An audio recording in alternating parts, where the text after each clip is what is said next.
Well, it's been a minute, hasn't it? And that's because I've been planning out my year, getting a little organized. I know, weird thing for me. But let me tell you, I have a huge list of things that I need to accomplish this year, starting with a lot of studio updates. Really studio remodeling, because there's a lot of things that are about to change in here. There are just a lot of areas in the studio that have needed a little bit of improvement, and I've been ignoring them for quite some time. And I've rebranded a little bit, and I would like the place that I spend a good portion of my life in to reflect those vibes, like this wall behind me. I put it up recently, and I do love it, but it's not giving me exactly the full personality I wish it would. My original idea was to put a neon sign of my logo here. And yes, I know I could just order one and this project that I'm about to do has no purpose, but like, I want to learn how to make it and I genuinely just don't know how to yet. So for now, we're going to make kind of like a prototype out of paper mache of my logo, hang it here with some lights on it, and see if I actually like it. Because learning how to make something like that's going to cost a lot of money and time, and I want to make sure I like it first. I also want to make this particular part of my studio a lot cuter than it currently is. Actually, this whole section. I want to make this whole section a lot cuter than it already is. And I'm in the process of redoing one of my least favorite spaces in this whole studio. It's really like my favorite space because it has all my supplies, but it's the ugliest. Specifically, this section right here. It was a disaster. It's looking a lot better right now, and it wasn't at all ADHD friendly, and let's be honest, I need it to be ADHD friendly because I know who I am as a person, and I will not just put something away if it's not easy. So I've been really trying to figure out like what about this shelving unit would make me want to put something away or make it easier to put it away, and I think I found finally solutions for that. But by taking all of this apart and taking shelving units out and bringing new ones in, now I have extra shelving units that I don't know what to do with. I actually think I have too many at this point now, and we'll get to that later. But that does mean that I have more places to display stuff. But let's go ahead and get started with the paper mache project today because it's going to have to dry the longest amount of time. Okay, so the first thing I needed to do was to make a template of the glasses logo that I have. And I just used my Cricut to cut it out. Very simple, very easy. And I am ready to go ahead and get this kind of bulked up because I kind of want it to be a little 3D looking. So I'm going to bulk this up with some aluminum foil and start from there. This really wasn't a hard process, and my glasses template was very helpful here. It actually was kind of fun making this shape out of foil, if I'm being honest. Next, I got the paper mache out and on. I forgot how slimy, messy, and very cold this is. Definitely got everywhere, and I went home covered in it. Okay, so this is done, and it needs to dry. It might need another couple rounds of paper mache, but for now, it seems to be fine and looks good. So I'm going to leave it here and let it dry and come back to this probably tomorrow.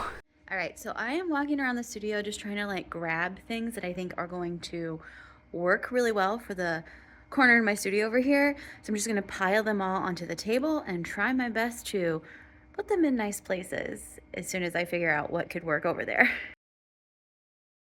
I started out just trying to place things in places I thought looked good, but quickly realized I didn't love the cube shelf as an option because things were really hard to fit into those cubes, so I cleaned up some different shelves and switched it around, leaving me with 3 extra cube shelves that I need to find something to do with.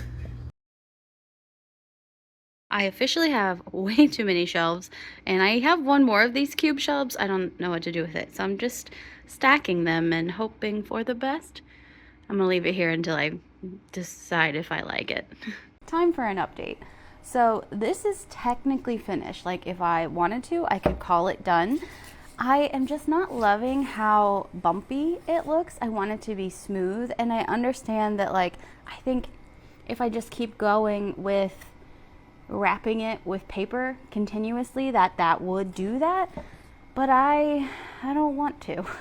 So I think what I'm gonna do is actually just use foam clay to wrap it, and then I have some lights that are coming in. I can then take the lights and kind of wrap around the glasses themselves, and I think that that'll look cool, but definitely the foam clay is going to come in clutch here so that it is nice and smooth.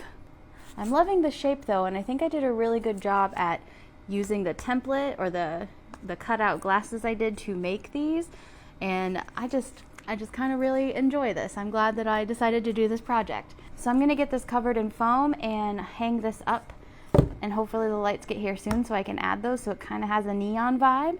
But other than that, we're basically done. All right, let's talk about this project a little bit. If I was going to do this project again, I think that I actually wouldn't try the paper mache option, and that I would maybe try using like a CNC machine or a laser cutter, something that like cuts it out very pristine and cleanly, because no matter what I am going to do here, there's going to be something that I don't love about it. And right now it's just honestly, I think it's a little too small. And I did get some lights to put around the edges, and I just can't figure out how to attach them. It's not working very well. So for now, it's just not going to have lights. It's just going to hang there how it is, and it looks fine. It's just maybe not exactly what I wanted. I did today go ahead and get this particular set of lights to put on the green space behind the glasses. The goal here is to just have them go straight down and kind of replace the fact that there's no light over there. And I believe they twinkle, so I think it'll just give a nice little vibe over there until I figure out how to make my glasses actually glow correctly. However, cleaning up the whole section over there has been very easy, and I really enjoy how it looks currently. I probably will add extra decoration as I continue and find things out at thrift stores, but for now it is fine. But I think that was a really easy, nice start of the year project, and I only have nothing but bigger and more complicated projects to come, including an entire closet space that I am building next week. And I'm nervous and excited about that. But that's all I have for you this week. Leave me a comment and let me know if you would have tried the paper mache route, or if you would have actually just decided to learn how to use a CNC machine or a laser cutter and did it that way. Let me know in the comments, and I will see you next week.